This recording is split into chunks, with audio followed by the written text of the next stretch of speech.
Put a quick shout out for noblegoldinvestment.com. That's www.noblegoldinvestment.com. The U.S. dollar has lost 85% of its value since the 1970s when the dollar decoupled from gold. And the government seems to be bent on continuing that tradition. From now until after the next elections, the government can print as much money as it wants. The last time they did that, inflation went up 9%.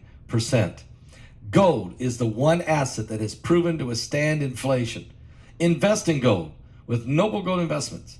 You will also get a 24 karat gold coins, 1/4 of an ounce gold standard coin for free. If you set up a gold or silver IRA or roll over that 401k, let them help you at noblegoldinvestment.com. Pick up the phone and call them right now at 877-646-5347. NobleGoldInvestment.com. It's the only gold company that I trust. Archaeological experts from Rome have conducted their meticulous work on a highly delicate section of the Church of the Holy Sepulchre, as reported by the Custodia Sanctae, the entity overseeing Christian holy sites in Israel. The University of Rome's Department of Antiquities conducted the excavation around the Holy Edicle, the primary tabernacle, as part of an NIS $41 million or $11 million 2-year renovation and archaeological project. Now, in accordance with Christian tradition, this revered site is believed to be the location where Jesus was crucified just beyond Jerusalem's ancient walls 2,000 years ago, and where he was laid to rest in a nearby cave tomb. Archaeologists tirelessly worked for a continuous period of 7 days and nights, from June 20th to June 27th, meticulously excavating the area in front of the Edicle, the Times of Israel has reported. Now, the expedited timeline aimed to minimize disturbances for visitors, necessitating the temporary closure of the Edicle. Erected on the presumed site of Jesus' burial cave, this recent excavation unearthed new insights into the early Christian design of the Edicle, portions of which date back to the 4th century. Among the notable findings, a hoard of coins spanning up to the reign of Roman Emperor Valens, which he served from 364 to 378 AD, was discovered beneath one of the floor slabs. Another intriguing discovery consisted of a segment of wall cladding from the primary Edicle, adorned with graffiti from the 18th century in a variety of different languages, including Greek, Latin, and Armenian. The West African nations have granted approval for a prompt armed intervention in Niger, as revealed by the president of the Ivory Coast following a convened meeting to address the recent coup. During the gathering, leaders representing the ECOWAS regional bloc announced their consensus on the formation of a standby military force. President Bola Tinubu of Nigeria emphasized that the employment of the force would be considered only as a final recourse, the BBC has reported. Niger experienced a military takeover on July 26, resulting in a junta taking control, expressing concerns for the well-being of the deposed President Bazoum, who has been held under house arrest for over 2 weeks. Both the United States and the United Nations have voiced their apprehension.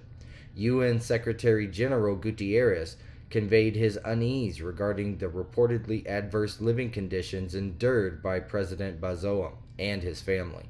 Following the ECOWAS conference, Ivory Coast President Alassane Ouattara underscored that ECOWAS had previously intervened in African nations to reinstate constitutional order. He expressed the view that a comparable situation has arisen in Niger, asserting that ECOWAS cannot tolerate such circumstances.